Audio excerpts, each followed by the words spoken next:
Cofleidiwn Gyfiawnder gan Catrin Stevens. Be da chi'n ei wneud ar Fawrth yr Wythfed? Na, nid Mawrth y cyntra tro yma, ond yr Wythfed. Fyddwch chi'n cofio neu wedi cofio dathlu diwrnod rhyngwladol menywod y bed? Diwrnod mewn blwyddyn i feddwl am hawliau menywod ledled y byd, i weithio tuag at gydraddoldeb rhwng y rhywiau, ac i geisio dileu trais a chamdriniaeth i fenywod. Nid yn unig yn y cartre, ond yn ein cymunedau. Ia, diwrnod rhyngwladol yw hwn, ac mae trais difrifol a chamdriniaeth menywod yn Iran, Qatar ac Afghanistan wedi hoelio'n sylw yn ystod y misoedd diwethaf. Ond mae'r holl agweddau hyn mor berthnasol yma yng Nghymru ac mewn rhannau eraill o'r byd. O ble daeth y syniad am ddiwrnod o'r fath?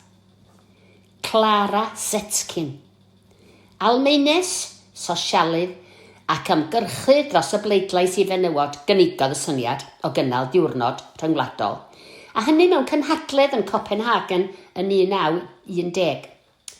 Roedd 100 o fenywod o 17 gwlad yn bresennol, a phenderfynwyd ar bolisi o ddathlu llwyddiannau menywod yn gymdeithasol, economaidd, diwylliannol a gwleidyddol, mor fregus oedd sawl un o'r agweddau hyn.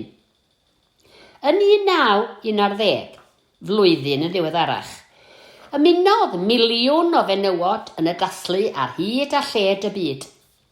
Yna, wedi blynyddoedd o ymgyrchu tawel, mabwysiadodd y Cenhedloedd Unedig y syniad yn 1975. Mae Rwsia yn dathlu gyda gwyliau ar Fawrth yr Wythfed. Tsieina yn caniatáu hanner diwrnod i ffwrdd, ac yn yr Eidal, mae'n arfer i roi blodau mimosa i fenywod. Mae'n arfer hefyd i wisgo porffor ar y diwrnod yn arwydd o gyfiawnder ac urddas. Beth am y flwyddyn 2023 felly? Erbyn i chi gael eich copi o'r Wawr, mae'n bosibl y bydd datliadau a gweithgareddau 2023 eisoes ar y gweill, ond mae modd cymryd rhan mewn digwyddiadau gydol mis Mawrth, sydd wedi ei glustnodi yn mis hanes menywod. Y thema eleni yw Cofleidiwn Gyfiawnder, a pa slogan allai fod yn bwysicach? Beth am Gymru? Bydd llu o ddigwyddiadau, ond hoffwn i dynnu sylw at deithiau cerdded Archif Menywod Cymru yn benodol, sy'n asio'n hyfryd gyda phrosiect ein llywydd cenedlaethol Jill Lewis, cerdded, cerdd a chynefin.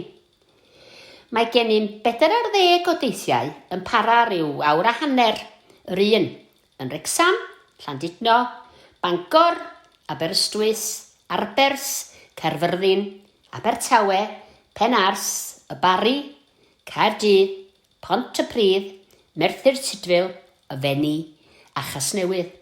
Ac mae croeso i aelodau Merched y Wawr ymweld â'n gwefan www.archifmenywodcymru.org a lawrlwytho llyfrynau dwyieithog y teithiau a'i cerdded i hunain.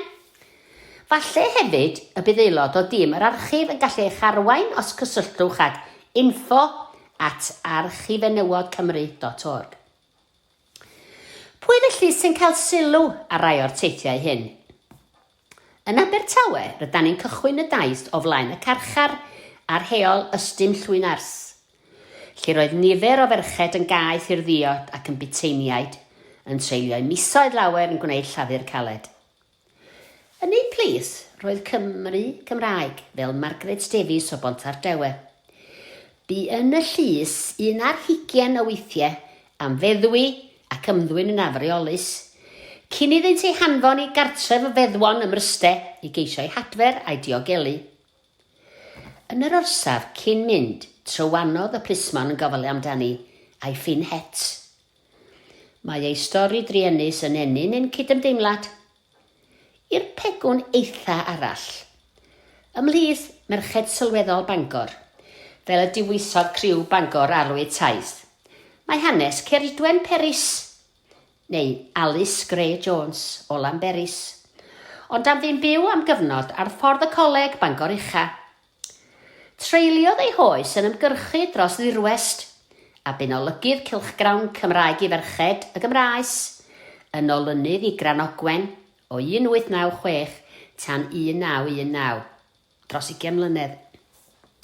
Rydym yn gobeithio cyflwyno chydig mwy o hanes Ceridwen Peris yn ein sesiwn yn Eisteddfod Llun ac Eilionydd eleni. Ac un arall o gefndir cwbl wahanol, beth am Emily Eversley? Ei thad yn fab i bennaeth llwyth y crw yn Liberia, a'i mam o Wolverhampton.